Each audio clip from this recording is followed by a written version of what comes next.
Controversial चीज़ें चल रही हैं, बहुत कंट्रोवर्शियल चीज़ें चल रही हैं।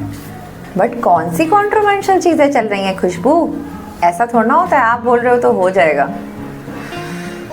चल रही हैं तो हम उस पर बात करते हैं। बीइंग अ रिलेशनशिप कोच मैं इस पर ज़रूर बात करना चाहती हूँ। तो कंट्रोवर्सी चल क्या रही है?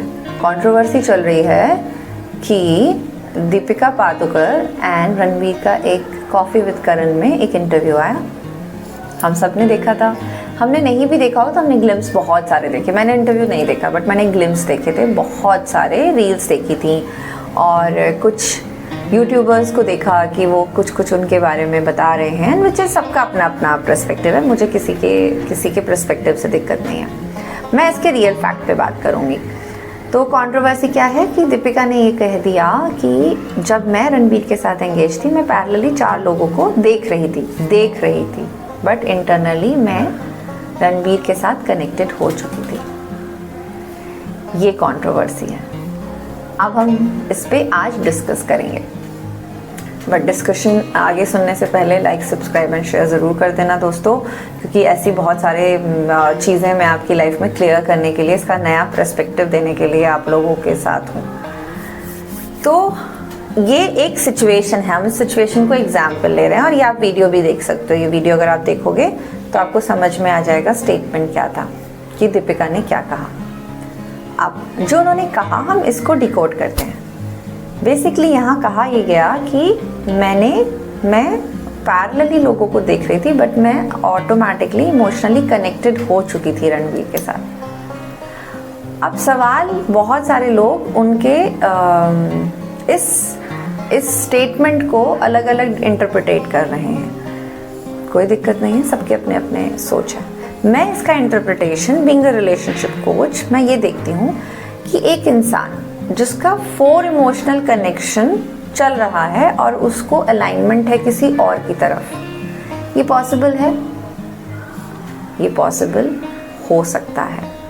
ये इम्पॉसिबल जैसी सिचुएशन नहीं है, ये किसी को लेबल करने की सिचुएशन नहीं है कि देखो वो कैसी है, अरे देखो वो कैसे कर रही थी, रणबीर के एक्सप्रेशंस देखो, उसको तो बुरा लग गया। बुरा क्यों लग रहा है? क्योंकि एथिकली जो हमें रिश्तों के बारे में बताया गया या हमें मैरिज के बारे में बताया गया, उसमें हमेशा ये बताया कि 1 मैन विमेन एंड ऐसा बताया गया है ना, ऐसा ही चीज़ें करा गया। बट आज के सिनेरियो को देखिए ये जो बना था ये गलत नहीं है, 1 मैन वुमेन भी गलत नहीं है, और आज जो सिनेरियो चल रहा है उसको देखते हुए जो उन्होंने किया वो भी गलत नहीं है। अगर आप देखें, जब मैरिज एज एन इंस्टीट्यूशन बना तो तब यही बताया गया कि अच्छा एक औरत एक ही आदमी को देखे, एक आदमी एक औरत की तरफ ही इंक्लाइन हो। ये चला, ये बहुत सालों तक बहुत ब्यूटीफुली चला।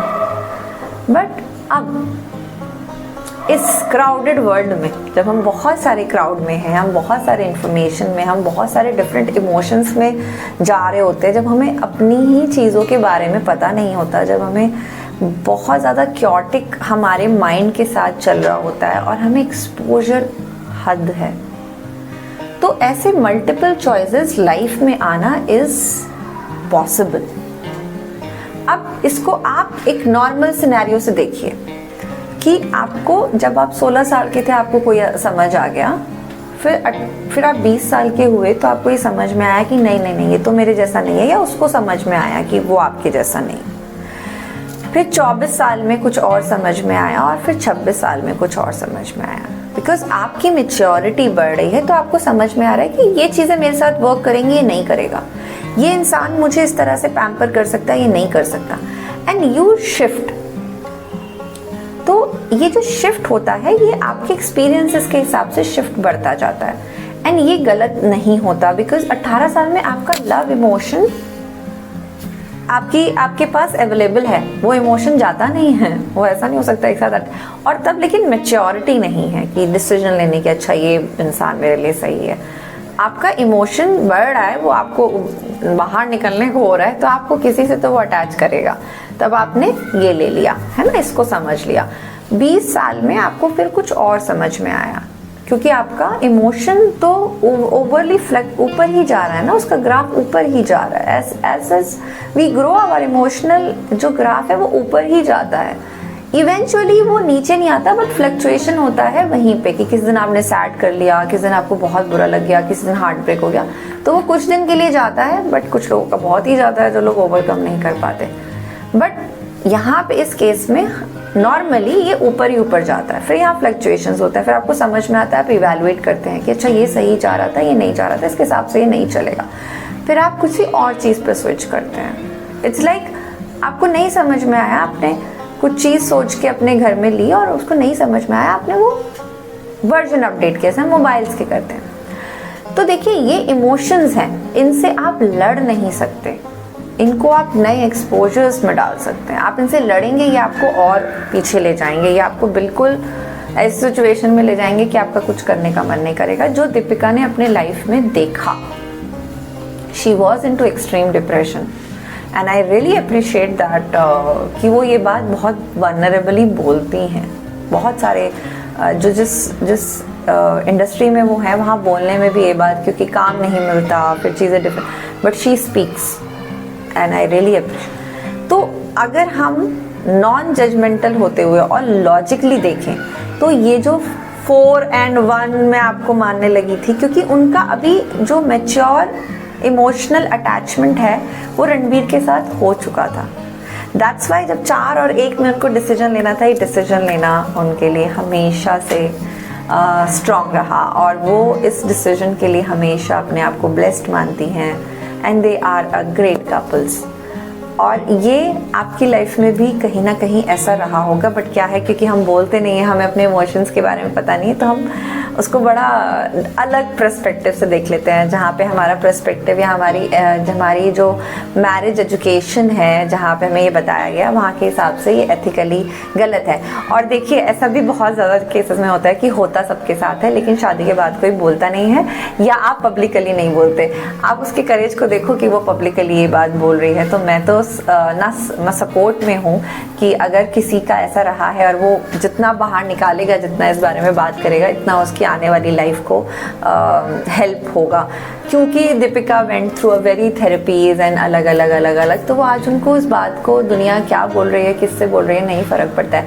बट जो लोग घर में रहते हैं और जिनके साथ ऐसा हुआ होता है, वो हमेशा इस गिल्ट में घूमते रहते हैं, हमेशा ये राउंड ओवर थिंग चलती रहती हैं कि क्या करें, कैसे, ये तो यार मैंने ऐसा किया है, मैंने नहीं बताया है, मेरा पास्ट वाला इतना अच्छा था, ये ऐसा है। कंपैरिजंस चलेंगे, गिल्ट चलेगा, क्योंकि आपको क्लैरिटी नहीं है, आपको पता ही नहीं है कि आपको क्या एग्जैक्टली यहाँ तक लाया है।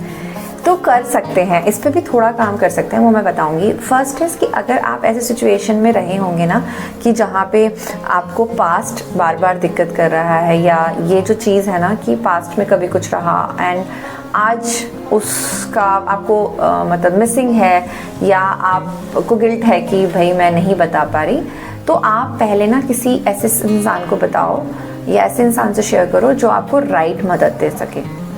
मैंने हमेशा बोला है, राइट मदद वही देगा जो आपको न्यूट्रल सजेशंस देगा। न्यूट्रल सजेशन कौन देगा? जिसके लिए ये बात को समझना आसान होगा, वरना हर कोई आप पे अपना बात इम्पोज करेगा। अरे नहीं, तूने गलत किया, तुझे नहीं बताना चाहिए, तुझे पता है बताने के बाद ऐसा हो जाता है, बहुत सारी लाइफ ख़राब होती है, तुझे पता है मेरी नंद की ये लाइफ ख़राब हो गई थी, उसने बता दिया था, ब्ला ब्ला ब्ला ब्ला।